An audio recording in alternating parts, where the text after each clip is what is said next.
Assalamualaikum warahmatullahi wabarakatuh. Di sini kami akan menjelaskan permasalahan tentang pendidikan karakter yang terjadi di Indonesia. Berikut penjelasannya.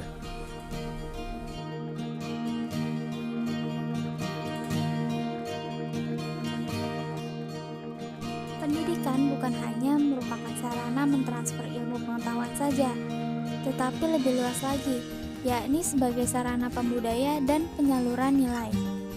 Pendidikan karakter adalah suatu sistem penanaman nilai-nilai karakter kepada warga sekolah yang meliputi komponen pengetahuan, kesadaran, atau kemauan dan tindakan untuk melaksanakan nilai-nilai tersebut. Pendidikan karakter ini berkutat pada 4 hal, yaitu olah hati, olah pikir, olah rasa, dan olahraga. Olah hati yang dimaksud adalah berkata, bersikap, dan berperilaku jujur. Olah pikir artinya cerdas yang selalu merasa membutuhkan pengetahuan. Olah rasa artinya memiliki cita-cita, sedangkan olahraga artinya menjaga kesehatan di tengah-tengah menggapai cita-cita tersebut. Pendidikan karakter dimaknai sebagai pendidikan yang mengembangkan nilai-nilai budaya dan karakter bangsa pada diri peserta didik, sehingga mereka memiliki nilai dan karakter sebagai karakter dirinya. Menerapkan nilai-nilai tersebut dalam kehidupan dirinya sebagai anggota masyarakat dan warga negara yang religius, nasionalis, produktif, dan kreatif. Dalam pendidikan karakter terdapat aspek pengetahuan kognitif, sikap dan perasaan afektif, dan tindakan psikomotorik. Tanpa ketiga aspek ini, maka pendidikan karakter tidak akan efektif.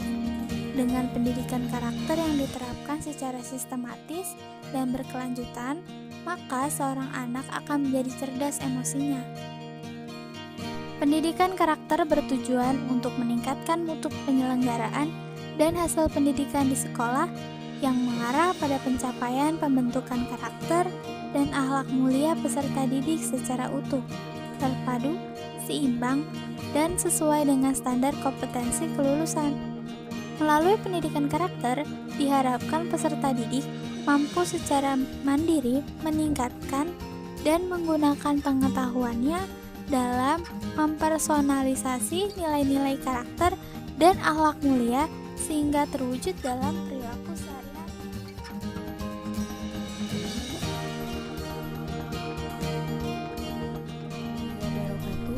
Saya Amalia Mustika dari kelompok 2 ingin menjelaskan tentang siapa atau Wu dalam pendidikan berkarakter. Karakter dapat dibentuk jika setiap individu memiliki teladan yang mampu menggiring mereka ke dalam ranah yang jelas, tegas, dan benar. Maka, sebaiknya pendidikan karakter dilakukan kepada para siswa di tingkat dasar dan menengah. Para siswa ini disiapkan untuk mampu menyikapi pilihan hidup dengan bijak.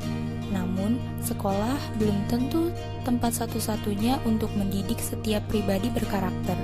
Tempat lain yang utama adalah keluarga, masyarakat. Rumah adalah istana, tetapi rumah juga mampu menjadi penjara jika tanpa komunikasi. Masyarakat mampu menjadi sahabat, tapi dapat pula menjadi penyekat apabila tidak ada empati yang dirasakan. Semua individu adalah pelaku pendidikan karakter.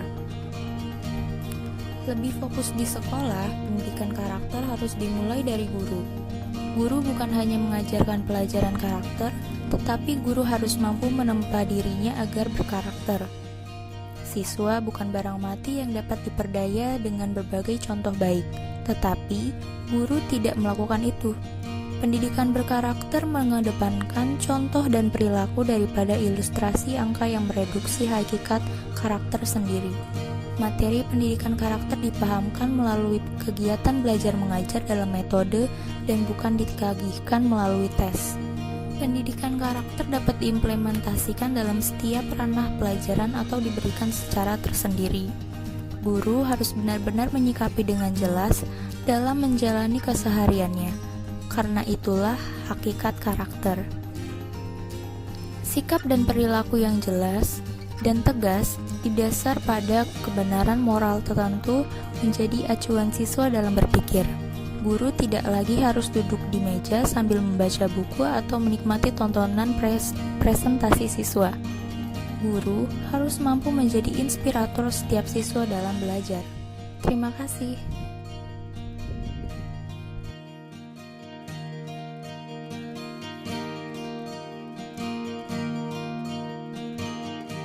Assalamualaikum warahmatullahi wabarakatuh. Perkenalkan, nama saya Mila Ramadanti dari kelas 2C. Di sini saya akan membahas kapan dan di mana tepatnya pendidikan karakter diberikan kepada anak.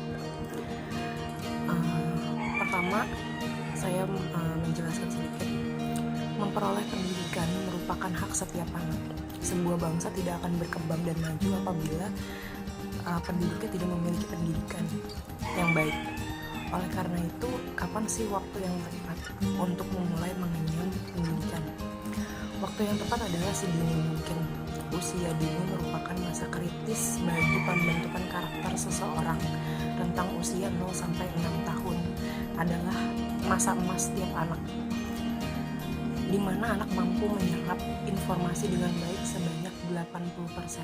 Penanaman moral melalui pendidikan karakter sendiri mungkin kepada anak adalah kunci utama membangun bangsa.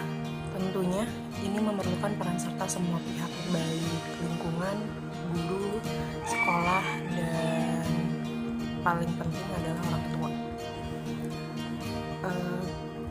Karena orang tua adalah pendidik pertama si anak, pada saat inilah diharapkan peran orang tua dan guru dalam memberikan suatu pendidikan karakter yang baik bagi usia dini, menanamkan nilai-nilai moral, sehingga pendidikan karakter ini sangatlah penting dibentuk pada usia dini.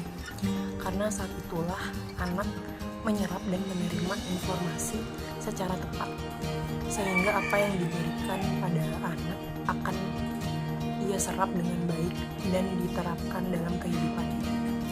Dan juga pilihan anak terhadap lingkungannya sangatlah berpengaruh terhadap perilakunya. Jika ia berada pada lingkungan yang mendukung tumbuh kembangnya, ia akan melewati tahap-tahap perkembangannya dengan baik dan didukung pula oleh orang-orang sekitarnya. Yang tidak, namun sebaliknya, jika tidak adanya dukungan dari orang-orang sekitarnya yang tidak memberikan rangsangan yang positif bagi setiap tumbuh kembangnya, ia akan menjadi karakter yang tidak mampu bersaing dan tidak mampu berinteraksi dengan orang lain dengan baik. Sekian yang dapat saya sampaikan. Terima kasih.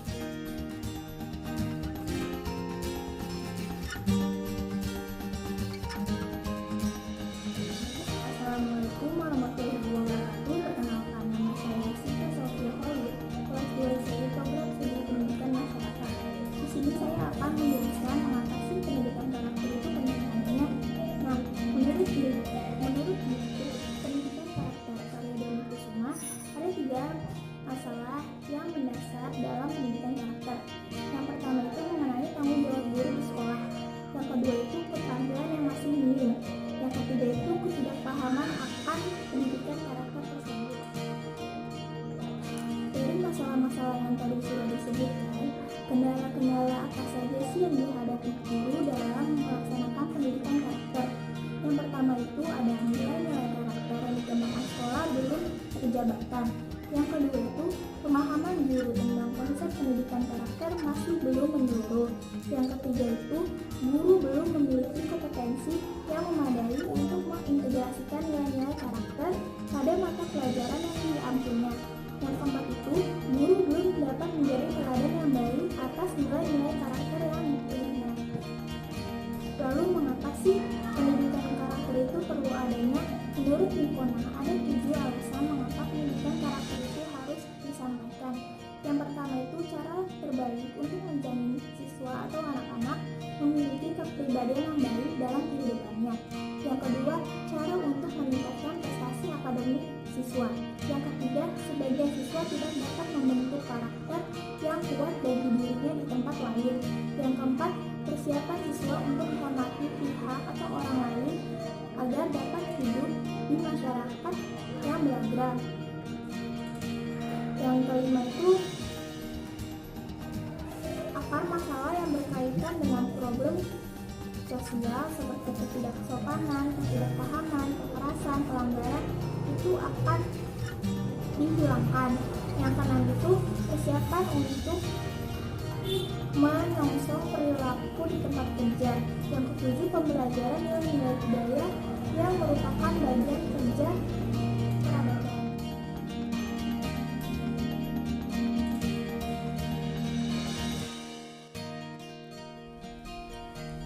Di sini saya akan menjelaskan bagaimana penerapan pendidikan karakter pada proses pendidikan yang terjadi di Indonesia.